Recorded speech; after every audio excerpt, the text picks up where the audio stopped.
Welcome students, concepts of physics में आपका स्वागत है। आज 28 अप्रैल है और जैसा कि कल हम लोग शुरू कर चुके हैं एप्लीकेशन ऑफ गॉस थ्योरम, और इस कड़ी में कल हमने पहला पॉइंट किया था electric field due to an infinitely long straight charge. आज एप्लीकेशन ऑफ गॉस थ्योरम के कड़ी में दूसरा पॉइंट है electric field due to a charge plane sheet of infinite area. मैं फिगर बनाता हूं, देखिए। जैसे मान लीजिए ये कोई चार्ज प्लेन शीट है,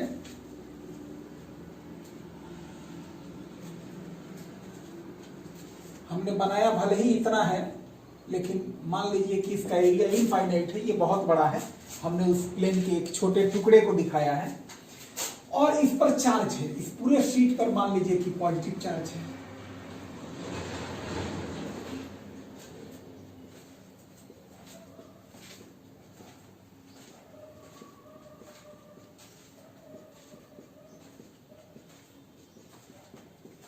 पूरे शीट पर मान लीजिए कि पॉजिटिव चार्ज यूनिफॉर्मली डिस्ट्रीब्यूटेड है और इसका सरफेस चार्ज डेंसिटी सिग्मा है, यानी surface charge density of this plane charge sheet is sigma coulomb per unit area. तो हमें इस चार्ज शीट से, जैसे मान लीजिए ये हमारा पाम मान लीजिए कि चार्ज शीट है, इस चार्ज शीट से आर डिस्टेंस पर किसी पॉइंट पर इलेक्ट्रिक फील्ड पता करना है। एक छोटी सी बात आपको ध्यान देना जरूरी है। कोई पॉइंट चार्ज या स्फेरिकल चार्ज हो तो उससे जो इलेक्ट्रिक लाइंस ऑफ फोर्स निकलते हैं वो 3 डायमेंशनली एक्सपैंड करते हैं।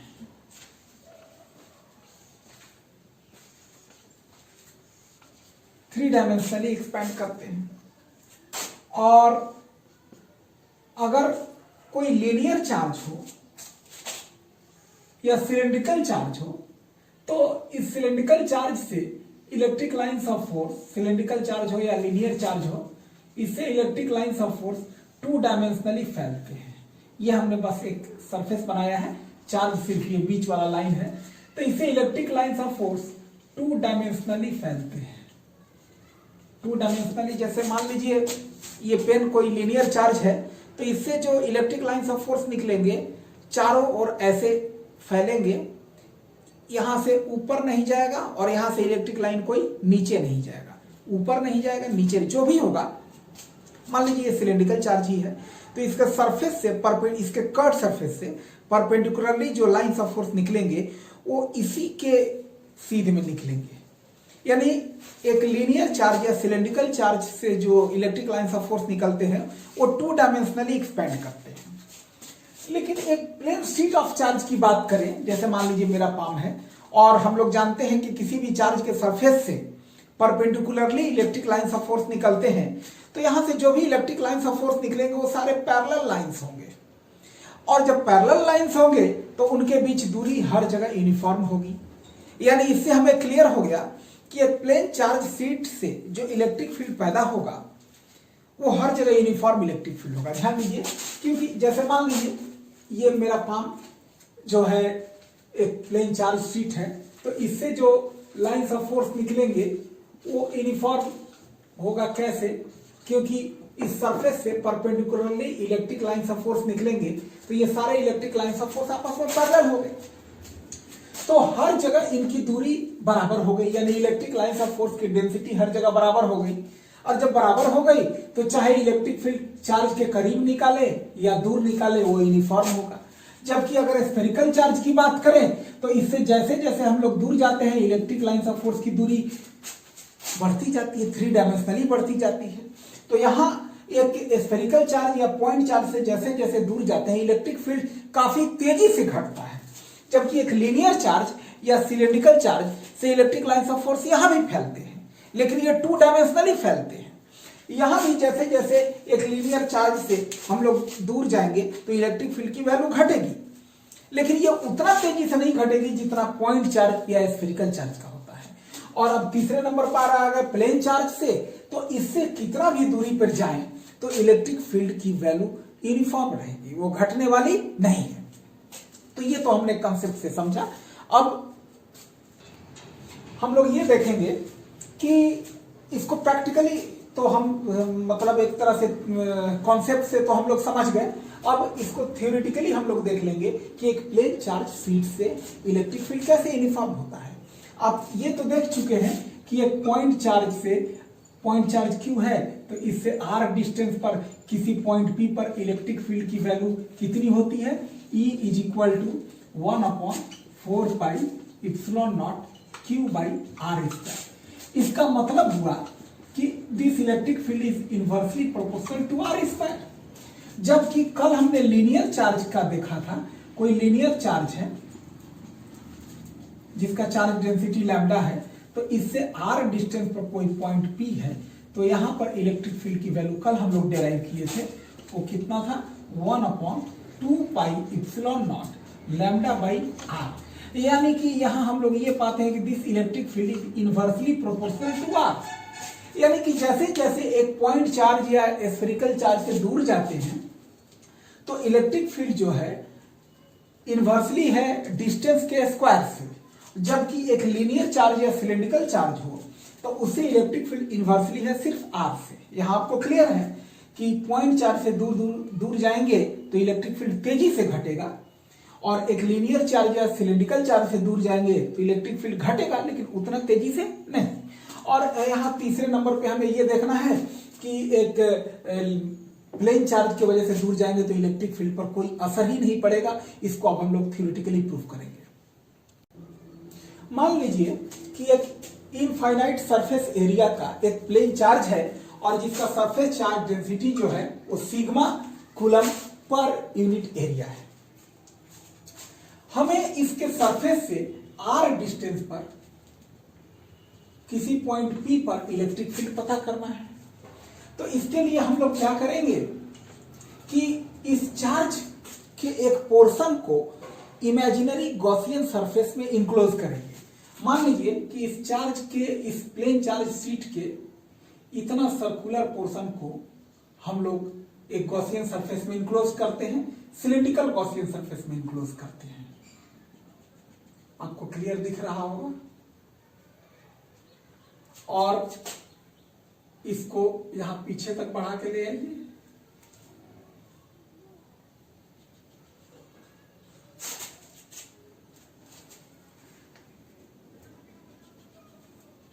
मान लीजिए r डिस्टेंस तक, यहां तक हमने गॉसियन सरफेस बनाया है और r डिस्टेंस यहां तक, इस गॉसियन सरफेस को यहां तक हमने बढ़ा दिया। ये जो सिलेंड्रिकल गॉसियन सरफेस है इसके अंदर चार्ज का सिर्फ इतना पोर्शन इंक्लोज है, और इससे जो इलेक्ट्रिक फ्लक्स निकलेंगे वो सिर्फ इसके सर्कुलर कैप्स को क्रॉस करेंगे।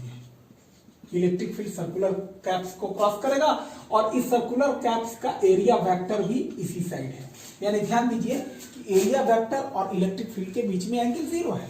ठीक ऐसा ही इधर भी होगा। इधर भी इलेक्ट्रिक फील्ड ई सरफेस से परपेंडिकुलरली और एरिया वेक्टर। तो अब सबसे पहले हम लोग करें, पहले तो देख लें कैसे लिखेंगे, वो आप लिखना स्टार्ट करें कि let us consider a plane charge sheet of infinite area having uniform charge density sigma coulomb per square meter या sigma coulomb per unit area। अब उतना लिखने के बाद लिखेंगे कि here we have to determine electric field intensity at point P which is at the distance of r from the sheet. उसके बाद पैराग्राफ चेंज करके लिखेंगे कि let us draw a Gaussian cylindrical surface having cross section area A and length 2r as shown in the figure. बाकी figure में हमने दिखा दिया है। इतना लिखने के बाद लिखेंगे flux through the Gaussian surface.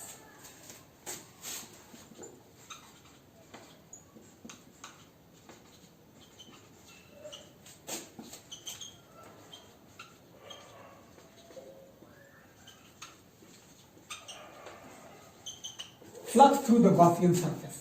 तो इस गॉसियन सरफेस से फ्लक्स कितना होगा, फाई इज इक्वल टू, हम लोग जानते हैं कि जो जनरल नियम है फ्लक्स निकालने का वो इलेक्ट्रिक फील्ड इनटू एरिया है।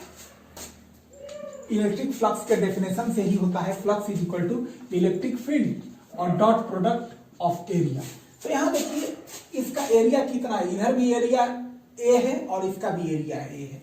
जो भी फ्लक्स निकलेंगे इस एरिया ए को क्रॉस करते हुए निकलेंगे और इस एरिया ए को क्रॉस करते हुए निकलेंगे।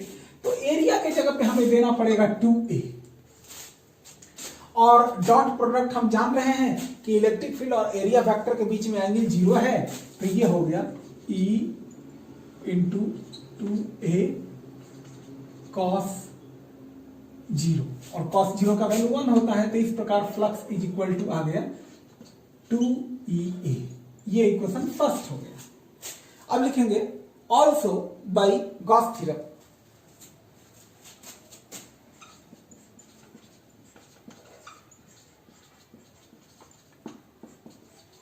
यानी अब गॉस थ्योरम से हम लोग जैसे इस गॉसियन सरफेस से, इस इमेजिनरी सिलेंड्रिकल सरफेस से हमने फ्लक्स निकाला जनरल नियम से, जो फ्लक्स निकालने का डेफिनेशन के अनुसार फॉर्मूला होता है इलेक्ट्रिक फील्ड इनटू एरिया। अब इस गॉसियन सिलेंड्रिकल सरफेस से टोटल फ्लक्स निकालेंगे गॉस। अब देखिए तो गॉस थ्योरम से हम लोग इसको ले आते हैं। गॉस थ्योरम का क्या फॉर्मूला है, charge Q upon epsilon naught. यानी कि इस गॉसियन सरफेस के अंदर अगर मान लीजिए Q चार्ज बंद है, Q अपॉन इप्सिलॉन नॉट। देखा जाए इस गॉसियन सरफेस के अंदर कितना चार्ज बंद है, ये एरिया का चार्ज बंद है। और अगर पर यूनिट एरिया चार्ज है सिग्मा, चूंकि इस प्लेन चार्ज शीट का सरफेस चार्ज डेंसिटी सिग्मा है, तो ए एरिया पे चार्ज होगा सिग्मा इंटू ए। क्या लिखेंगे, since Q is equal to sigma into A, therefore phi is equal to sigma a upon epsilon naught। ये equation second हो गया। अब लिखेंगे from equation first and second we get, तो first equation से क्या है 2EA और सेकेंड इक्वेशन से क्या है sigma a upon epsilon naught। तो यहाँ a कैंसिल आउट हो गया और इलेक्ट्रिक फील्ड की वैल्यू आ गया सिग्मा अपॉन 2 इप्सिलॉन नॉट। ये डेरिवेशन कंप्लीट हो गया। लेकिन यहां ये देखना है कि जनरल केस में जो हम लोग इसको डेराइव करते हैं, तो ये जो हमारा सरफेस चार्ज है वो किसी इंसुलेटर मटेरियल का बना हुआ है। अगर यही सरफेस चार्ज कोई कंडक्टिंग मटेरियल का बना हुआ हो, कंडक्टिंग मटेरियल का हो और इस पर भी सरफेस चार्ज डेंसिटी सिग्मा हो, ये देखिए केस बना करके लिखते हैं कि if the plane charge sheet is made up of a conductor, या if the plane charge sheet is a conducting sheet. तो देखिए, तो अगर ये कंडक्टिंग शीट है यानी किसी कंडक्टर का बना हुआ है और यह इंसुलेटर है, तो दोनों में क्या फर्क है। अगर हमारा प्लेन चार्ज शीट इंसुलेटर है तो एक ही अमाउंट ऑफ चार्ज का असर दोनों ओर होता है। तो गॉसियन सरफेस के अंदर में जो चार्ज बंद है उसके जगह पर Q के जगह पर हमने सिग्मा इंटू ए बैठाया है। और अगर ये कंडक्टिंग शीट है तो इधर सिग्मा ए कुछ और होगा, इधर सिग्मा ए कुछ और होगा। यानी कि जो सेकंड इक्वेशन हमने बनाया है कंडक्टिंग शीट के लिए वो हो जाएगा phi is equal to Q के जगह पर डालना पड़ेगा 2 sigma into A by epsilon naught. ये देखिए फर्क है, क्योंकि अगर कंडक्टिंग शीट होगा तो दोनों ओर चार्ज अलग अलग डेवलप, इधर भी सिग्मा ए चार्ज डेवलप होगा और इधर भी सिग्मा ए चार्ज डेवलप होगा। इतना आप नोट कर लीजिए, फिर मैं इसको आपको लिखने के लायक बता देता हूं।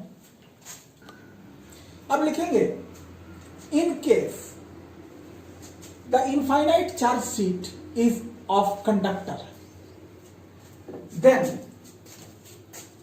Flux through the Gaussian surface phi is equal to Q के जगह पर हमने बताया था, Q के जगह पर लिखेंगे अब केवल सिग्मा ए नहीं रहेगा, 2 सिग्मा ए रहेगा, क्योंकि इस सीट के इधर भी सिग्मा ए चार्ज है और इधर भी सीट में सिग्मा ए चार्ज है।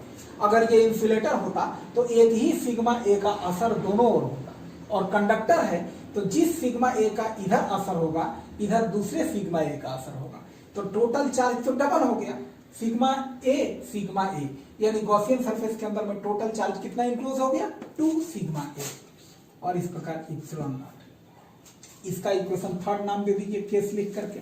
अब लिखेंगे from equation first and third. अब फर्स्ट इक्वेशन से देखिए क्या है, फर्स्ट इक्वेशन से है 2E और थर्ड इक्वेशन से 2 sigma A upon epsilon not. तो यहाँ 2 भी कैंसिल आउट हो गया, ए भी कैंसिल आउट हो गया, तो इलेक्ट्रिक फील्ड का वैल्यू आ गया सिग्मा अपॉन इप्सिलॉन नॉट। ये कंडक्टिंग शीट के लिए केस डाल के लिख लेना है, फिर थोड़ा सा मैं और बताऊंगा, इसको आप नोट करें। अब देखिए ये topic electric field due to 2 infinite plane parallel sheet of charge. ये कोई डेरिवेशन नहीं है, इसको बस आपको अभी जान लेना है और सीख लेना है। इसमें सबसे पहला पॉइंट है कि 2 पैरेलल शीट ऑफ चार्ज है।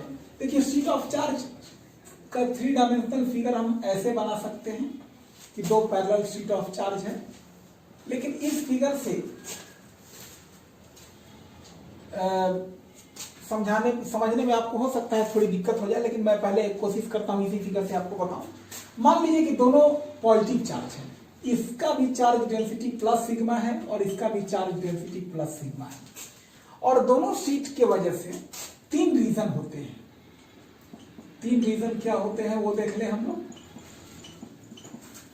ये फर्स्ट रीजन, बीच वाला सेकंड रीजन और किनारे वाला थर्ड रीजन का। तो यहां देखिए चूंकि पॉजिटिव शीट ऑफ चार्ज है, तो एक और फिगर से मैं इसी का ऐसा फिगर बनाता हूं, उसे मैं आपको समझाने की कोशिश करता हूं। इस पर भी चार्ज प्लस सिग्मा है और इस पर भी चार्ज प्लस सिग्मा है, और फर्स्ट रीजन, सेकंड रीजन और ये थर्ड रीजन। मान लीजिए फर्स्ट रीजन में हमें इलेक्ट्रिक फील्ड कैलकुलेट करना है कि इन दोनों शीट ऑफ चार्ज की वजह से इलेक्ट्रिक फील्ड कितना होगा। ऐसा तो हम लोग जान चुके हैं कि प्लेन शीट ऑफ चार्ज की वजह से इलेक्ट्रिक फील्ड होता है सिग्मा अपॉन 2 इप्सिलॉन नॉट। अगर इंसुलेटर मटेरियल का है तो फिलहाल हमने ये मान रखा है कि ये जो प्लेन शीट ऑफ चार्ज है इंसुलेटर मटेरियल का ही है, तो इसके वजह से कितना भी दूरी पर जाए तो electric field sigma upon 2 epsilon not. जो पिछले अभी डेरिवेशन में हम लोगों ने शीट ऑफ चार्ज से डिस्टेंस r लिया था कि इससे r डिस्टेंस पर हमने पॉइंट P लिया था, वहां इलेक्ट्रिक फील्ड E निकाला था हमने, तो उस इलेक्ट्रिक फील्ड में कहीं भी r नहीं रहा। इससे तो क्लियर हो गया कि ये इलेक्ट्रिक फील्ड इस डिस्टेंस r पे डिपेंड नहीं करता है। हमने पहले ही बताया था कि एक प्लेन शीट ऑफ चार्ज से कितना भी दूर जाए इलेक्ट्रिक फील्ड उतना ही रहता है, क्योंकि इसके electric lines of force parallel निकलते हैं। अब देखिए तो इस फर्स्ट रीजन में हम लोग इलेक्ट्रिक फील्ड कैलकुलेट कर रहे हैं। तो यहां देखिए चूंकि पॉजिटिव शीट है, इसके इस तरफ ही इलेक्ट्रिक फील्ड आउटवर्ड्स होंगे, इसके इस तरफ ही इलेक्ट्रिक फील्ड आउटवर्ड्स होंगे, इसके वजह से भी इस तरफ इलेक्ट्रिक फील्ड आउटवर्ड्स, इस तरफ इलेक्ट्रिक फील्ड आउटवर्ड्स। तो इस रीजन में हमें इलेक्ट्रिक फील्ड कैलकुलेट करना है। अगर मान लीजिए जो इलेक्ट्रिक लाइंस ऑफ फोर्स इस तरफ जा रहे हैं तो उसके इलेक्ट्रिक फील्ड को हम लोग पॉजिटिव कंसीडर करते हैं, तो जो इलेक्ट्रिक लाइंस ऑफ फोर्स इधर जा रहे हैं उसको नेगेटिव कंसीडर करना पड़ेगा। तो चलिए हम लेफ्ट साइड के इलेक्ट्रिक फील्ड को नेगेटिव मानते हैं और राइट साइड के इलेक्ट्रिक फील्ड को पॉजिटिव मानते हैं। तो यहां पर जो इलेक्ट्रिक फील्ड होगा इस शीट की वजह से इस शीट के इस फेस का असर यहां पे होगा, और इस फेस का इलेक्ट्रिक फील्ड इधर जा रहा है, यानी कि minus sigma upon 2 epsilon naught plus. अच्छा, इस शीट की वजह से फर्स्ट रीजन में जो इलेक्ट्रिक फील्ड का असर आएगा वो इसी फेस के तरफ से आएगा, और इस फेस से निकलने वाला इलेक्ट्रिक लाइंस ऑफ फोर्स इधर ही जा रहा है नेगेटिव साइड में, minus sigma upon 2 epsilon not. ध्यान दीजिए एक बार फिर से, इस शीट की वजह से इस फेस से जो इलेक्ट्रिक लाइंस निकल रहा है लेफ्ट ही जा रहा है, और इस शीट के भी इस फेस से जो इलेक्ट्रिक लाइंस निकल रहा है लेफ्ट ही जा रहा है। तो दोनों शीट के लेफ्ट सरफेस से जो इलेक्ट्रिक लाइंस निकल रहा है उसी का असर इधर पड़ेगा। तो ये आ गया minus 2 sigma upon 2 epsilon naught, यानी कि minus sigma upon epsilon not. तो अगर मैग्नीट्यूड की सिर्फ बात करेंगे, इन मैग्नीट्यूड, तो ये इलेक्ट्रिक फील्ड सिर्फ हम लोग लिखेंगे कि फर्स्ट रीजन में इलेक्ट्रिक फील्ड कितना है, सिग्मा अपॉन इप्सिलॉन नॉट। अब देखिए थर्ड रीजन में बात करें, तो थर्ड रीजन में बात करेंगे तो ये जो दूसरा शीट है इसके वजह से जो राइट साइड इलेक्ट्रिक लाइंस जा रहे हैं और इसके वजह से भी इसके देखिए दोनों शीट के राइट सरफेस के वजह राइट सरफेस का ही असर इधर पड़ेगा। अगर इधर बात करेंगे तो दोनों शीट के लेफ्ट सरफेस का असर इधर पड़ेगा और इधर बात करें तो दोनों शीट के राइट सरफेस का ही असर, यानी इसका राइट साइड का इलेक्ट्रिक लाइन भी इधर जा रहा है पॉजिटिव साइड में और इसका भी राइट साइड का इलेक्ट्रिक लाइन पॉजिटिव साइड में जा रहा है। यानी यहां इलेक्ट्रिक फील्ड कैलकुलेट करेंगे, इस शीट के वजह से इधर इलेक्ट्रिक फील्ड निकाले अगर तो इलेक्ट्रिक फील्ड आया सिग्मा अपॉन 2 इप्सिलॉन नॉट और इस शीट का भी इलेक्ट्रिक फील्ड कैलकुलेट करेंगे तो सिग्मा अपॉन 2 इप्सिलॉन नॉट और इस प्रकार ये भी हो गया सिग्मा अपॉन इप्सिलॉन नॉट। यानी दोनों शीट के बाहर की तरफ इलेक्ट्रिक फील्ड इन मैग्नीट्यूड होगा सिग्मा अपॉन इप्सिलॉन नॉट। और अगर बीच वाले रीजन में बात करें तो यहां देखें, यहां पर बीच वाले रीजन में फर्स्ट सीट का जो राइट साइड वाला चूंकि फेस इस रीजन में पड़ता है और इसका इलेक्ट्रिक फील्ड पॉजिटिव साइड में जा रहा है, यानी सिग्मा अपॉन 2 इप्सिलॉन नॉट। और सेकंड शीट का लेफ्ट फेस सेकंड रीजन में पड़ रहा है और लेफ्ट फेस की वजह से इलेक्ट्रिक फील्ड नेगेटिव साइड में जा रहा है तो minus sigma upon 2 epsilon not. तो अब देखेंगे ये value plus sigma upon 2 epsilon not इसके वजह से और इसके वजह से minus sigma upon 2 epsilon naught यानी 0 हो गया। इसको क्लियरली आप ऐसे इसको समझने के लिए लिख सकते हैं, लेकिन अपने नोट में आप ऐसे दिखाइएगा कि इस तरफ इलेक्ट्रिक फील्ड दोनों ऐसे दिखा दीजिए और इसके वजह से भी दोनों और इलेक्ट्रिक फील्ड दिखा दीजिए और फर्स्ट रीजन में आप लिख लीजिए electric field in first region minus sigma upon 2 epsilon naught minus sigma upon 2 epsilon naught और यहां दे दीजिए minus sigma upon epsilon naught, लिख दीजिए in magnitude electric field in first region is equal to sigma upon epsilon naught. और ऐसे ही बीच वाले रीजन में लिख दीजिए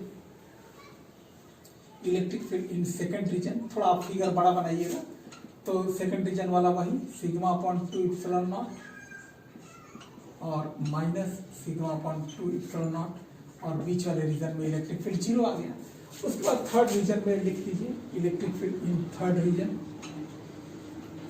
sigma upon 2 epsilon naught plus sigma upon 2 epsilon naught और ये भी वैल्यू आ गया आपका सिग्मा अपॉन इप्सिलॉन नॉट। यानी क्लियर। अब समराइज नोट में तो इतना ही की जरूरत है, दिमाग में समराइज कर लीजिए। दोनों शीट अगर दोनों सेम चार्ज है, दोनों या तो पॉजिटिव है या नेगेटिव है, तो दोनों शीट के बीच में इलेक्ट्रिक फील्ड 0 होगा और दोनों किनारों पर इलेक्ट्रिक फील्ड पॉजिटिव और मतलब इधर सिग्मा अपॉन इप्सिलॉन नॉट और इधर भी सिग्मा अपॉन इप्सिलॉन नॉट। इसको नोट करें। अब देखिए मान लीजिए कि दो पैरेलल शीट ऑफ चार्ज हैं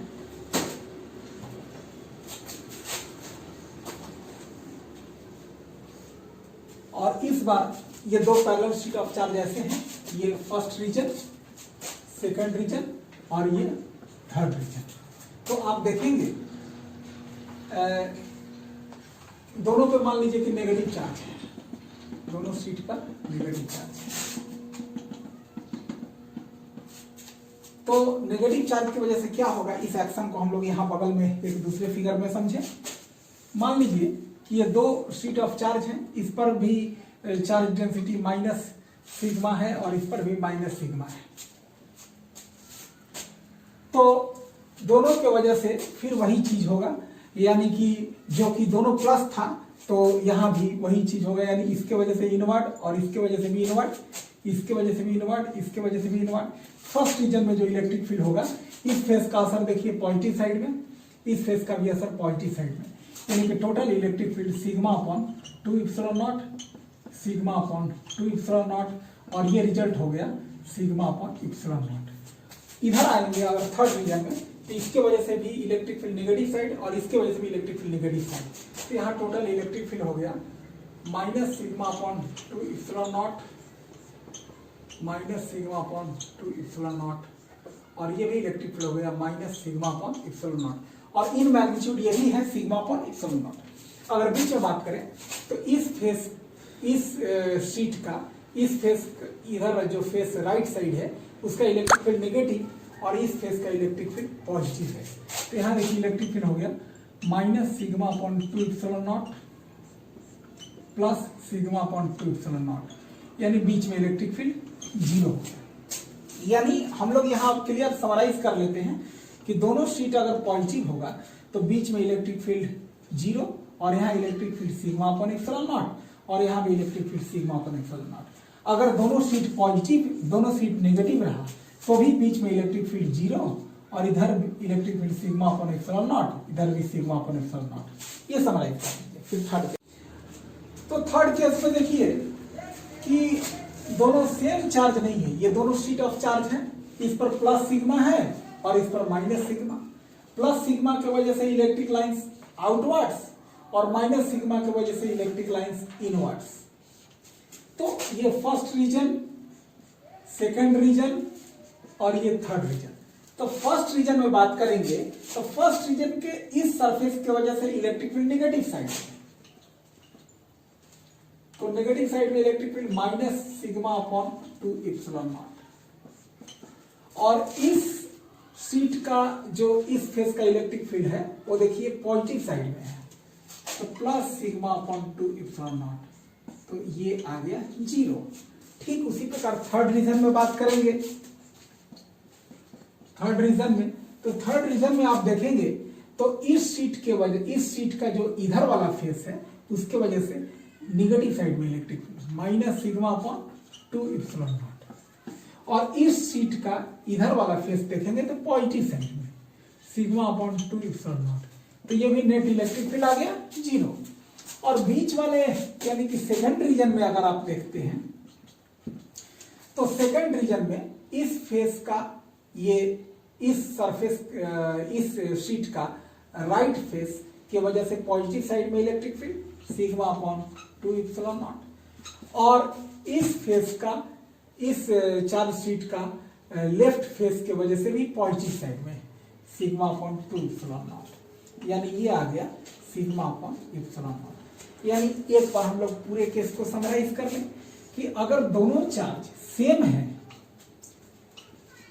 चाहे दोनों प्लस सिग्मा हो या दोनों माइनस सिग्मा हो, तो इस केस में बीच में इलेक्ट्रिक फील्ड जीरो और किनारे sigma upon epsilon not, sigma upon epsilon not. इसके लिए भी आ जाए, बीच में इलेक्ट्रिक फील्ड जीरो और इस किनारे सिग्मा अपॉन एप्सिलॉन नॉट, इस किनारे भी sigma upon epsilon not.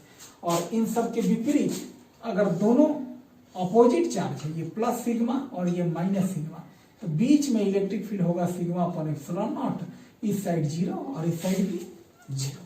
Note कर लीजिए, इसको समझना ही है, ये कोई डेरिवेशन नहीं है और ना आपके नोट्स में जगह बनाने के लिए है। इसको आज सीखिए और आज दिमाग में रख लीजिए, आगे इसकी बहुत जरूरत पड़ेगी। और अब गॉस थ्योरम में आखिरी जो एप्लीकेशन है उसकी चर्चा हम लोग कल करेंगे। धन्यवाद।